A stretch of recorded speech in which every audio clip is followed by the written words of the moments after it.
ನಮಸ್ಕಾರ ವೀಕ್ಷಕರೇ, ಇವತ್ತಿನ ವಿಡಿಯೋದಲ್ಲಿ ಉತ್ತಮ ಆರೋಗ್ಯಕ್ಕಾಗಿ ಕೆಲವು ಸಲಹೆಗಳು. ಮನಸ್ಸಿನಲ್ಲಿ ಯಾವಾಗಲೂ ಶಾಂತಿ ಸಮಾಧಾನ ಇರಲಿ. ದಿನಾಲು ಸಮಯಕ್ಕೆ ಅನುಗುಣವಾಗಿ ಎಣ್ಣೆ ಸ್ನಾನ ಮಾಡಿದರೆ ಉತ್ತಮ. ದಿನವಿಡೀ ಸುಮ್ಮನೆ ಕುಳಿತಿರಬಾರದು. ಏನನ್ನಾದರೂ ಮಾಡುತ್ತಿರಬೇಕು. ಸಮಯ ಹಾಳು ಮಾಡಬಾರದು. ದಿನದಲ್ಲಿ 1-2 ಕಿಲೋಮೀಟರ್ ನಡೆಯಬೇಕು. ದೇಹಕ್ಕೆ ಆಗುವುದನ್ನು ಮಾತ್ರ ತಿನ್ನಬೇಕು. ನಮಗೆಷ್ಟು ಬೇಕು ಅಷ್ಟನ್ನು ಮಾತ್ರ ತಿನ್ನಬೇಕು. ಹಾಗಾಗಿ ಒಟ್ಟಾರೆ ತಿನ್ನುವ ಅಭ್ಯಾಸ ಬಿಟ್ಟುಬಿಡಿ. ದಿನಾಲು ಹೆಚ್ಚಿದ ಹಸಿ ತರಕಾರಿ ತಿನ್ನಬೇಕು.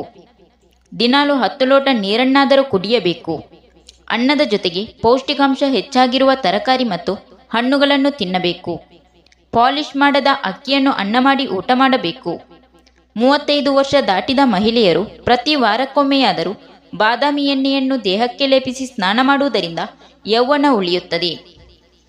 ತುಪ್ಪ ಮತ್ತು ಬೂದುಕುಂಬಳಕಾಯಿ ಮುಂತಾದವುಗಳನ್ನು ದಿನಾಲು ಆಹಾರದಲ್ಲಿ ಸೇವಿಸುವುದರಿಂದ ದೈಹಿಕ ಆರೋಗ್ಯ ಮತ್ತು ಚರ್ಮದ ಕಾಂತಿ ಹೆಚ್ಚಾಗುತ್ತದೆ. ದಿನಾಲು ಹೊರಗಿನಿಂದ ಬಂದ ಕೂಡಲೇ ಶುದ್ಧ ನೀರಿನಲ್ಲಿ ಕೈಕಾಲು ಮತ್ತು ಬಾಯಿಯನ್ನು ಶುಚಿಗೊಳಿಸಿ. ಇದರಿಂದ ಸೂಕ್ಷ್ಮಾಣು ಸೋಂಕು ತಡೆಯಬಹುದು. ಬಿಸಿಯಾದ ತಾಜಾ ಆಹಾರವನ್ನು ಸೇವಿಸಬೇಕು. ಚೆನ್ನಾಗಿ ಅಗಿದು ಸೇವಿಸಬೇಕು. ಆಹಾರ ಸೇವಿಸುವ ಮುನ್ನ ಆ ಹಿಂದೆ ಸೇವಿಸಿದ ಆಹಾರವು ಜೀರ್ಣವಾದ ಚಿಹ್ನೆಗಳು ಕಂಡುಬಂದ ಮೇಲೆವೇ ಸೇವಿಸಬೇಕು. ದಿನಾಲು ಆಹಾರ ಸೇವನೆಯ ನಂತರ ಬಾಯಿ ಮುಕ್ಕಳಿಸಬೇಕು. ಮಾತನಾಡುತ್ತಾ ನೆಗಾಡುತ್ತಾ ಆಹಾರ ಸೇವಿಸಬಾರದು. ಆಹಾರದ ಮೇಲೆ ಗಮನವಿಟ್ಟು ಸೇವಿಸಬೇಕು. ದಿನಕ್ಕೆ 2 ವೇಳೆ ಆಹಾರ ಸೇವಿಸುವವನು, 2 ಸಾರಿ ಮಲವಿಸರ್ಜನೆ ಮಾಡುವವನು, ಅಲ್ಪ ಪ್ರಮಾಣದಲ್ಲಿ ಸಂಭೋಗ ಮಾಡುವವನು, 6 ಸಾರಿ ಮೂತ್ರ ವಿಸರ್ಜನೆ ಮಾಡುವವನು, ಸದಾ ಎಡಗಡೆ ಮಲಗುವವನು, ಚಿಂತೆಯ ದೂರ ಮಾಡುವ ಶಕ್ತಿಯನ್ನು ಹೊಂದಿರುವವನು ದೀರ್ಘಾಯುಷ್ಯ ಆಗುವನು.